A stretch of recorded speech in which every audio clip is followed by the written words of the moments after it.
If you are unsure whether you should just upgrade to a PS5 or stick to your current PS4, then you've clicked on the right video, as I'm going to tell you all the pros and cons of making the upgrade and come to an overall decision of what you should do. Let's do this. First off, let's just make it clear that this is a full generational leap and not just something like moving from a standard PS4 to a PS4 Pro where there isn't that much of a difference. The PlayStation 5 is much more efficient and much more powerful than any of the current PS4 models, allowing for games to do things that couldn't be done on a PS4. One of these things would be real-time ray tracing, where light is traced accurately in the environment. One great example of this is comparing Minecraft with and without ray tracing, as demonstrated on the NVIDIA RTX hardware. Ray tracing could really change the overall look of games and get us a lot closer to achieving photorealism inside of games, but is that really worth that upgrade? The PS5 also features a blazing fast SSD which allows for read and write speeds 100 times faster, if not more, than what any model of the PS4 allows.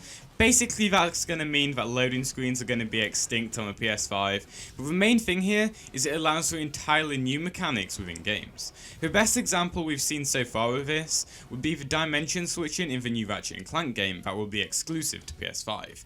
This won't be a game on any other platform, as it simply would not be possible, and this could be something we see on lots of PS5 games, somewhat forcing you to make the upgrade if you want to be able to play new games, especially games from PlayStation Studios that are really going to try to utilize the speed of this SSD. The other huge jump is the CPU.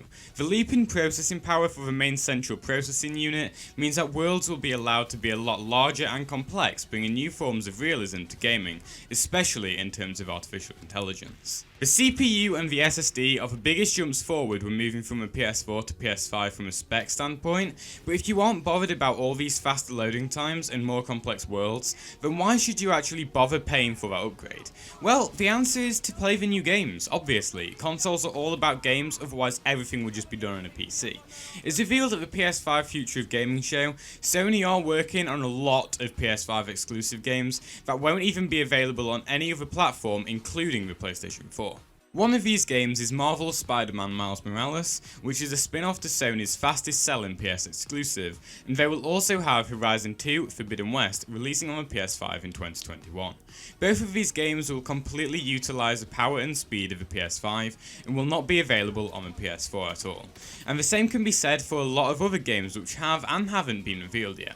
So long story short, if you want to be able to play the sequels to your favourite games, then yes, you should probably save up to be able to purchase a PS5 sometime within the first year of it releasing. If on the other hand you don't really care for Sony's exclusives and just want to play online multiplayer games such as Fortnite or Warzone, then why should you bother upgrading? Well, the basic answer is you're going to be getting higher frame rates, better visuals and much better audio thanks to the new Tempest 3D audio engine on the PS5. To put things simply, the only reason why you shouldn't upgrade to a PS5 is if the price is out of your budget. All your PS4 games and PSVR games will be playable on the PS5, so you don't lose anything by upgrading, unlike when you would make the move from PS3 to PS4, where you couldn't play your PS3 games on your PS4 and you couldn't even use those same controllers. What I actually recommend a lot of you to do is, if you want a PS5 but don't have all the money, sell your PS4 some point soon while it's still worth a lot, and then buy the PS5 using that money you get from a PS4 to help you make that purchase. Take the digital only PS5 if most of your PS4 games are digital and you don't care about discs, but take the standard model if you do have a lot of PS4 games on disc that you want to be able to play on the PS5. If you want to know how much both versions of a PS5 are going to cost, then watch a video on screen now, as I think I may have solved that.